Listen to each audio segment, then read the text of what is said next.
faut que tu prophétises encore sur un grand nombre de peuples et de nations et de langues et de rois. Apocalypse 10, verset 11. ASJH 1889 du Cap Haïtien.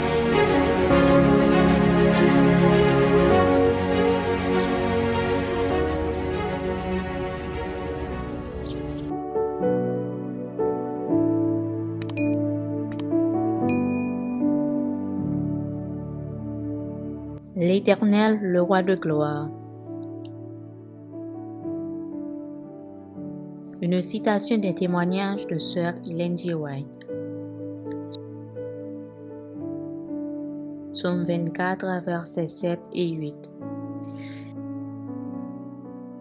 Porte, et élevez-vous linteaux, et élevez-vous, portes éternelles, que le roi de gloire fasse son entrée. Qui est ce roi de gloire?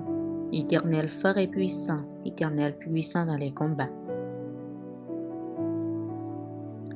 Le Christ est venu sur la terre en tant que Dieu ayant revêtu notre humanité. Il est monté au ciel comme roi des saints. Son ascension digne de son caractère sacré témoigna qu'il était un roi puissant dans les combats, en rendant la captivité captive elle-même.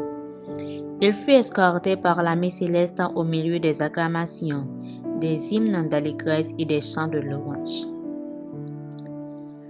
Non seulement les disciples virent le Seigneur s'élever vers le ciel, mais ils reçurent des anges l'assurance que le Christ était allé siéger sur le trône de son Père dans les cieux.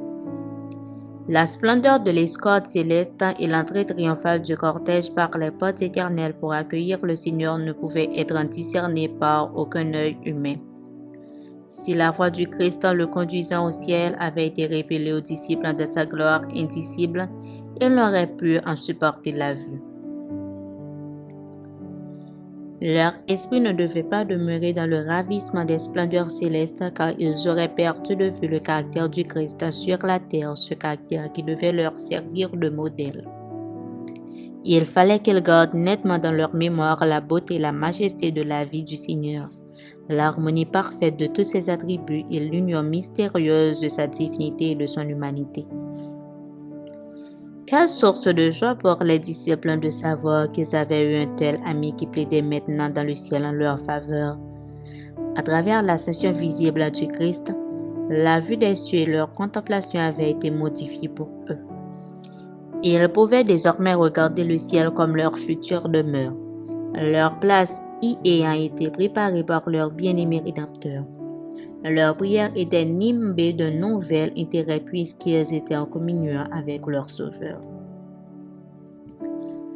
Dès à présent, ils avaient apprécié un évangile, le Christ de son humanité, le Christ, homme de douleur et humilié, saisi cruellement par des mains infâmes et crucifié, mais aussi le Christ ressuscité, monté au ciel en présence de Dieu pour devenir l'avocat du pécheur, le Christ enfin qui allait revenir avec une grande puissance et une grande gloire sur les nuées des cieux.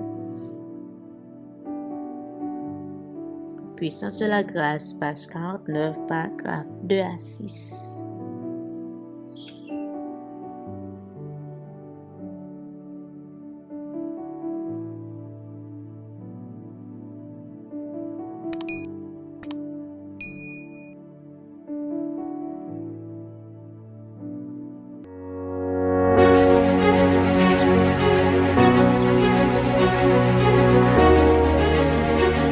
Il faut que tu prophétises encore sur un grand nombre de peuples et de nations et de langues et de rois. Merci d'avoir écouté cette présentation. Si vous souhaitez prendre part à la mission que Jésus-Christ confie à notre Église, contactez-nous via les coordonnées suivantes: ASJH 1889, caphaïtien@gmail.com, pour WhatsApp 509 32 32 41 42.